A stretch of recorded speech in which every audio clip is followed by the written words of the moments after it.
Ahora quisiera darle la palabra a Rafael Bautista, que es sociólogo y epistemólogo, viene de Bolivia. Buenos días tengan todos ustedes. En primer lugar quisiera agradecer la invitación para participar en esta conferencia, en especial a la doctora Nila Heredia, quien me hizo llegar amablemente esta invitación. El tema en el cual voy a centrar mi participación tiene que ver con exponer y definir en qué consiste el término conceptual crisis civilizatoria. En Bolivia, a propósito de la discusión en torno a la descolonización epistémica del conocimiento que por 5 siglos ha dominado no solamente la globalización de la economía capitalista en el mundo, sino incluso de las tentativas emancipatorias, sobre todo en los pueblos del sur, ha devenido en la exposición acerca de cómo lo que llamamos en filosofía los marcos categoriales intervienen decisivamente, no solamente en la comprensión del mundo, sino incluso en las praxis que ejercemos sobre la realidad. Esto quiere decir que los marcos categoriales serían marcos de interpretación que nos hacen ver la realidad de un modo y por lo tanto solo hace posible que podamos ejercer un tipo de praxis sobre ella. Entonces, para hablar de crisis civilizatoria, quisiera referirme a algo que decía en aquel momento y a quien quisiera dedicar estas palabras, esta exposición, porque decimos en Bolivia, cuando uno habla desde la verdad, desde nuestros pueblos, no solamente los presentes están convocados, sino también los ausentes, y todos los tiempos, el pasado, el presente y el futuro, porque estamos hablando en nombre no solamente de las víctimas, estamos hablando de la humanidad y en nombre también de la Madre Tierra. Entonces quisiera dedicar estas palabras al comandante Hugo Chávez.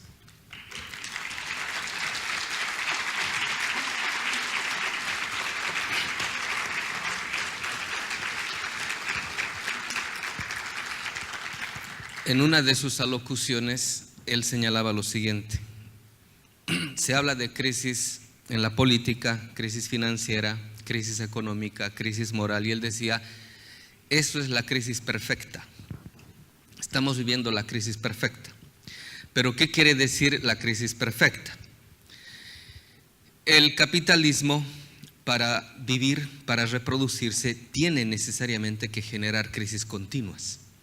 Es un sistema de vida que se basa en la crisis como forma de vida. Y de la crisis hace posible su reproducción. Es decir, la economía en torno a la lógica del capital, que en palabras marxistas originales del propio Marx sería la valorización del valor, tiene que desvalorizar completamente la vida, ya no solamente de la humanidad, sino también de la naturaleza, para producir riqueza. Es decir, la acumulación de capital tiene que ver con el despojo sistemático de vida de la humanidad y de la naturaleza. Entonces, es un sistema que en torno a las crisis genera un efecto cancerígeno en la vida. Ustedes saben, como muchos de ustedes médicos saben, que si algo crece por crecer, si un organismo crece por crecer sin criterio alguno, a eso se le llama cáncer. Y cuando esto invade el entorno que hace posible la vida de aquello, se torna en una lógica suicida, que tiene que destruir el medio ambiente en el cual se forma para poder desarrollarse. Pero es una lógica suicida porque matando el entorno se mata a sí mismo.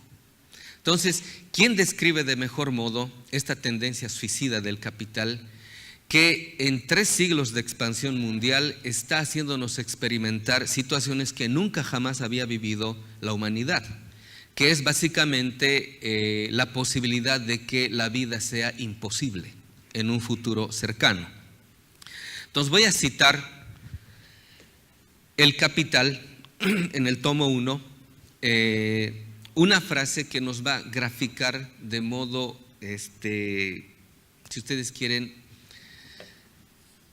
concreto cómo esta lógica es suicida y cómo, como se dice en Estados Unidos, in the long run es insostenible para la propia vida. Entonces dice él, refiriéndose a el agro, y van a ver cómo aquí aparece Marx como un ecologista avant la lettre. Dice que todo progreso realizado en la agricultura capitalista no es solamente un progreso en el arte de esquilmar al obrero, sino también en el arte de esquilmar la tierra. Y cada paso que se da en la intensificación de su fertilidad dentro de un periodo de tiempo determinado es a la vez un paso dado en el agotamiento de las fuerzas perennes que alimentan dicha fertilidad. En consecuencia, la producción capitalista solo sabe desarrollar la técnica y la combinación del proceso social de producción, socavando al mismo tiempo las dos fuentes originales de toda riqueza, la tierra y el hombre. Entonces, ¿por qué la crisis como fenómeno se hace método de conocimiento?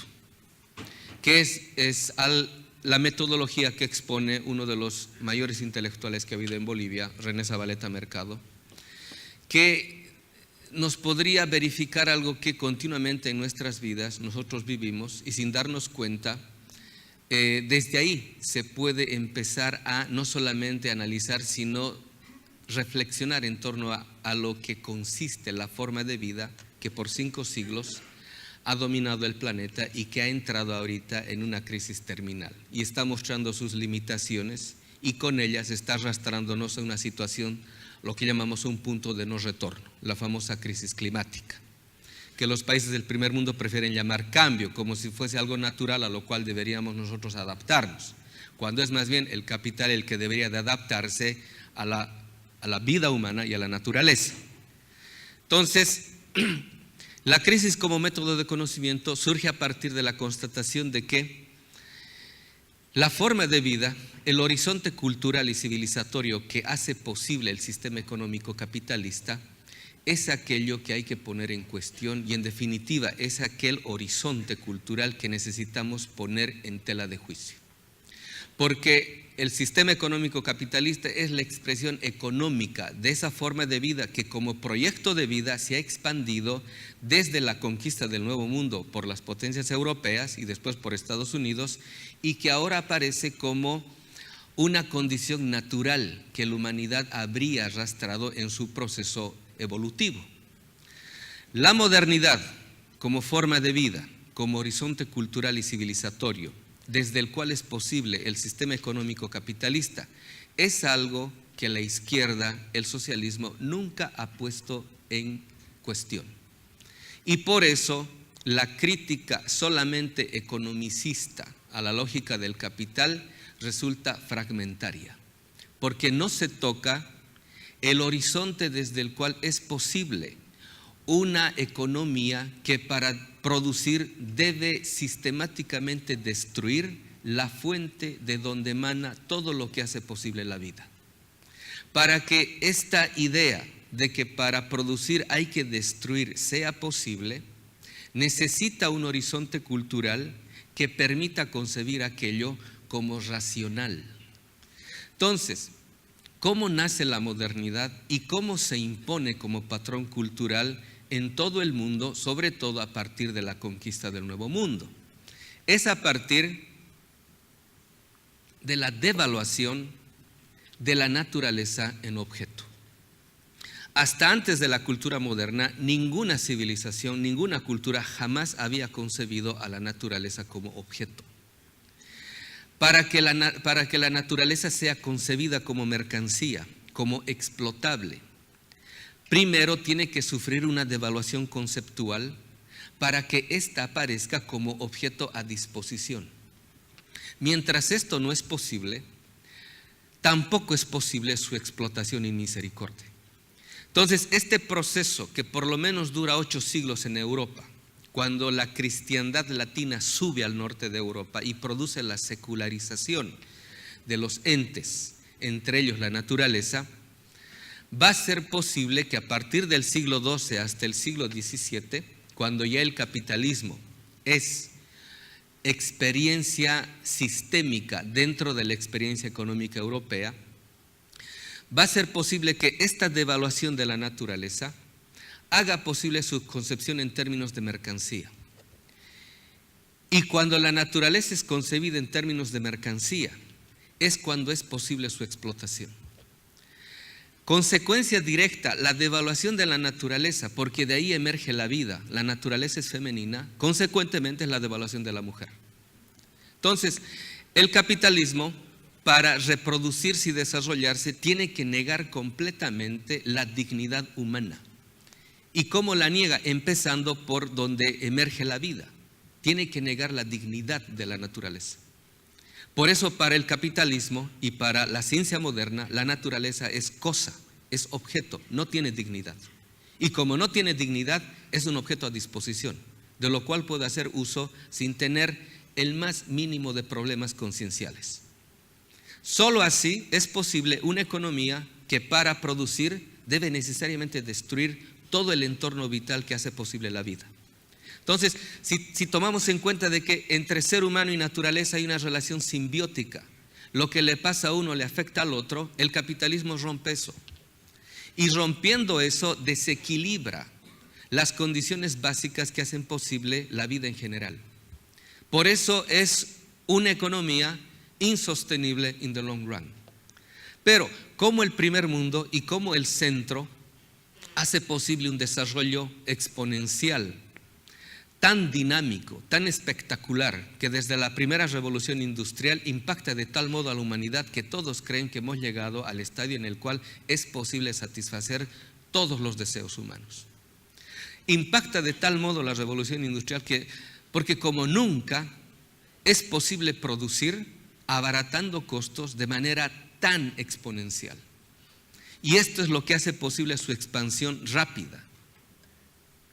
Y sobre todo cuando la tecnología, desde la máquina de vapor, es intensificada al servicio de la reproducción del capital, es decir, en torno a la acumulación exponencial de ganancias.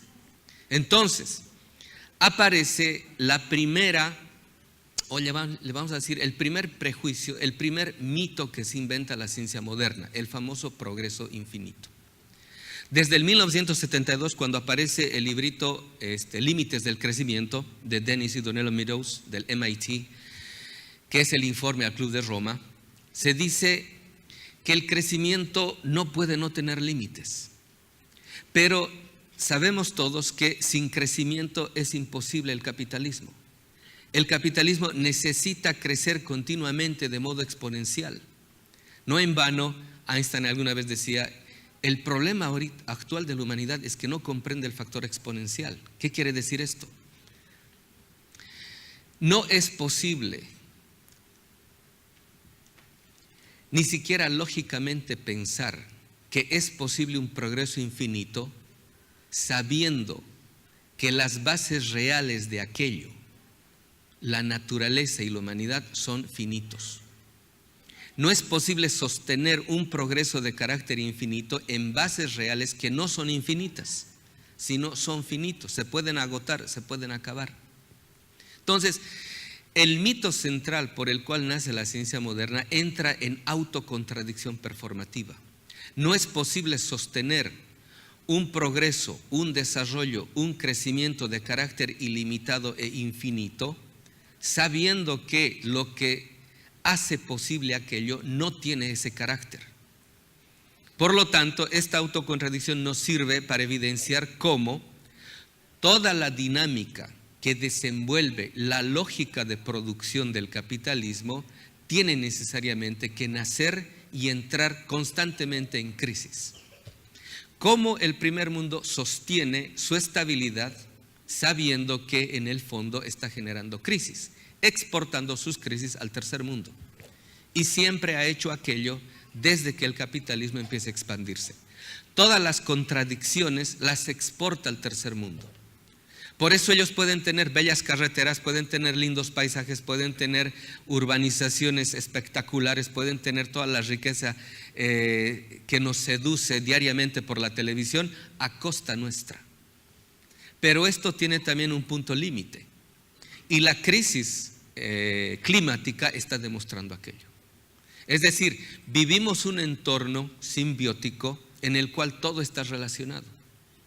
Alguna vez un investigador norteamericano, Greg Braden, comentaba cómo él, que después de dudar mucho de la ciencia moderna, se vuelca a las teorías de la física cuántica y después empieza a investigar, a curiosear la sabiduría de las religiones de supuestamente los pueblos atrasados, ¿no? Entonces, una vez comentando con un chamán en el Cañón del Colorado, él le dice, ¿no? Nosotros nos hemos dado cuenta, ya comentándole lo que está descubriendo la física cuántica en el mundo subatómico, le dice, nos hemos dado cuenta de que todo está ligado, todo está unido. No es como nos decía la física clásica newtoniana, de que todo está separado. No, todo está unido. Y el chamán le responde y dice, hasta que al fin se dieron cuenta. Entonces, estamos llegando a un punto en el cual la propia ciencia, las ramas más duras de la ciencia moderna, en torno a la física cuántica, al descubrimiento, ¿qué se llaman? Las teorías del caos, a las teorías de las cuerdas, etc. Se está demostrando que todo está unido. Y si todo está unido, nada de lo que se produce en algún lado tiene efectos parciales, tiene efectos totales y globales. Por lo tanto, crisis civilizatoria tiene que significar también crisis de la racionalidad, es decir, crisis del modo de la concepción de vida y de mundo que se ha expandido y globalizado en el mundo entero a partir de una perspectiva, de una sola perspectiva. A esto llamamos eurocentrismo. El eurocentrismo es el privilegio de la perspectiva europea por sobre todo el mundo. Y toda nuestra formación, como decía Boaventura de Sousa Santos, académica en los posgrados, maestrías y doctorados, toda la literatura que consumimos proviene de 4 países, y 4 países que han sido imperios en el mundo moderno: Estados Unidos, Inglaterra, Alemania y Francia. Y todos ellos han producido filosofías para cobrar autoconciencia de su proyecto y para imponer su proyecto al resto del mundo. Los americanos tienen el pragmatismo, los ingleses tienen el empirismo, los franceses tienen el positivismo, los alemanes la filosofía clásica alemana, el idealismo alemán. Es decir, toda esta perspectiva, que ni siquiera es el 5% de la humanidad, ha atravesado de tal modo nuestra formación que lo que ha producido es en nosotros una deformación. Y por eso, cuando incluso nosotros pretendemos procesos emancipatorios fundándonos o fundamentando toda perspectiva liberadora en el conocimiento que nos ha dominado, siempre producimos fracasos, ya no solamente históricos políticos, sino también existenciales. Porque nos hemos creído el cuento de que, según la perspectiva moderna, todo lo que han producido nuestros pueblos es premoderno. Y aquí pre no quiere decir anterior, quiere decir inferior. La modernidad ha inferiorizado la sabiduría de nuestros pueblos y de nuestras culturas, haciéndonos creer que lo único posible es lo moderno. Y todos queremos modernizarnos, todos queremos progresar y desarrollar en el sentido moderno. Todos creemos que la riqueza es la acumulación de bienes materiales.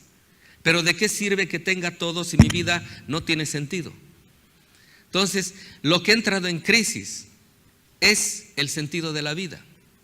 Porque estamos envueltos en un sistema económico que no produce vida, produce muerte a costa de la vida. Por eso la tendencia suicida empieza a ser subjetivada por nosotros los individuos y empezamos a tener compulsiones suicidas también. Y por eso nuestros procesos fracasan continuamente, porque insistimos en un conocimiento que no permite que descubramos nuestra realidad, sino que nos vela nuestra realidad. Porque en ese conocimiento nosotros no somos sujetos, somos objeto del conocimiento de un sujeto privilegiado en el mundo, el sujeto eurocéntrico, que ha expandido su proyecto y nos hace creer que su proyecto es el único racional, el único verdadero, el único justo, el único universal. Entonces, para terminar, crisis civilizatoria como crisis de la racionalidad solo puede ser respondida a partir de asumir de que La modernidad y los prejuicios envueltos dentro de ella necesitan ser limpiados dentro de nosotros en un proceso de descolonización epistémica como desmontaje sistemático del conocimiento que por 5 siglos ha dominado al planeta. Solo de ese modo es posible, partiendo de lo nuestro, ofrecerle a la humanidad alternativas reales a esta crisis en la cual nos ha envuelto el mundo moderno y el capitalismo. Muchas gracias.